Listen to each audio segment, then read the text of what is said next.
box of a pinhole camera of length L has a hole of radius A. So we have a pinhole camera. It's something like this. It has an opening, of course, for the entry of light. The radius of this entry is said to be A. So when you imagine two-dimensionally, the hole is something like this. The radius of this hole is A. So the radius is A. So the diameter would be 2A. So 2A is the size of the obstacle. Okay. It is assumed that when the hole is illuminated by a parallel beam of light of wavelength lambda, so a parallel beam of light of wavelength lambda like this. So these are waves actually. So when the waves, parallel waves, hit the hole, so they'll enter the hole from here.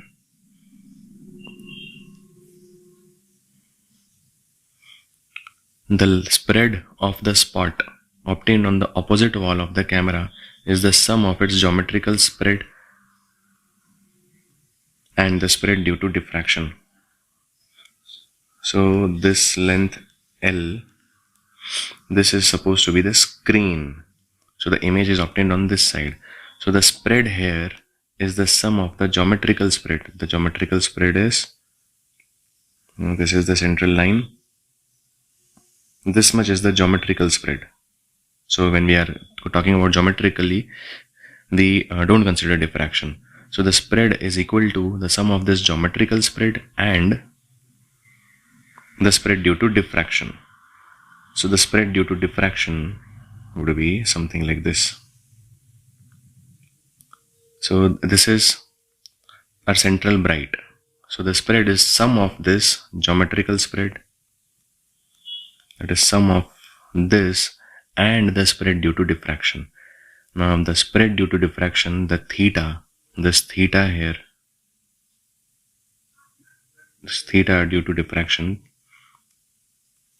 theta is lambda by A. We are considering only one of the sides. So total it would be twice. But total this also would be 2A. So let's consider of one side only. So one side theta is lambda by A. So this is the angular spread theta. The linear spread, that is this, would be L times theta. The linear spread would be L times theta. So geometrical spread on one of the sides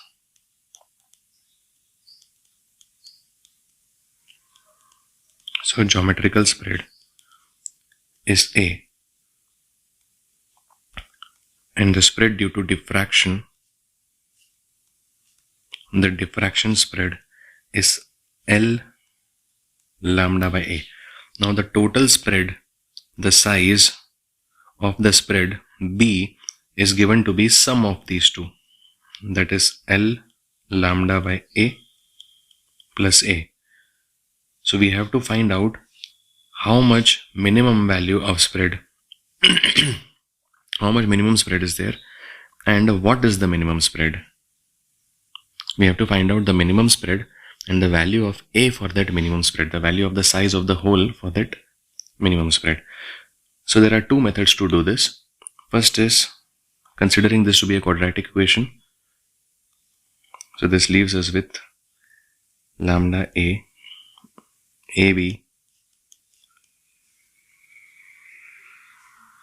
equals lambda L plus A square. Therefore A square minus AB plus lambda L is 0. So solving this quadratic equation gives us the value of A.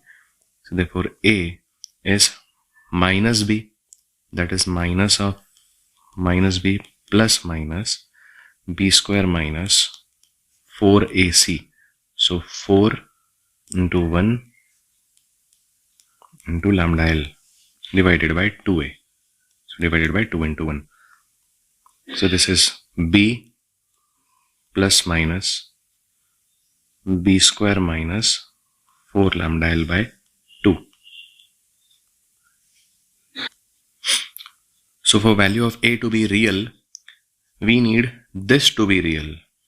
So we need b square minus 4 lambda L to be positive so that the root is a real root. So for A to be real, A is a whole, it really exists. B square minus 4 lambda L has to be greater than or equal to 0. So this inequality should be satisfied if A has to be real. So B square has to be greater than or equal to 4 lambda L. Therefore B has to be greater than or equal to root of 4 lambda L, that is 2 lambda L, 2 root of lambda L.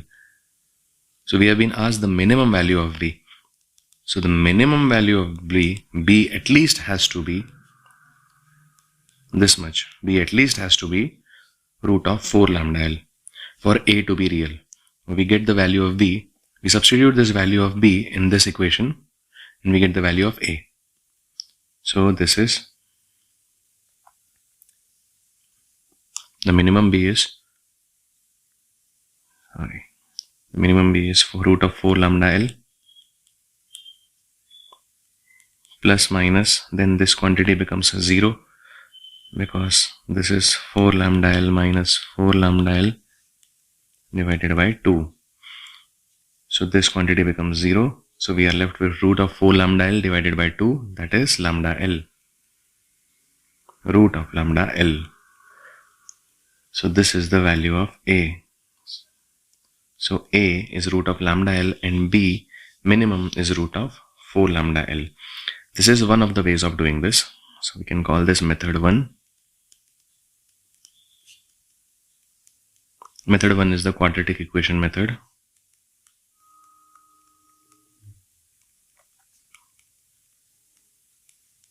Another method of doing this is, so we want the minimum value of B. So we can differentiate B with respect to A.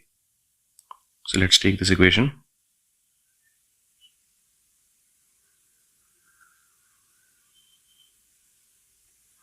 So differentiating B with respect to A, this gives us d lambda L d by dA of A to the power minus 2 plus dA by dA. So this gives us minus 2 by A cube plus 1. So since B is minimum, the differentiation of B should be 0. So this is 0. I skipped lambda L here. So lambda L is to be 0. So therefore,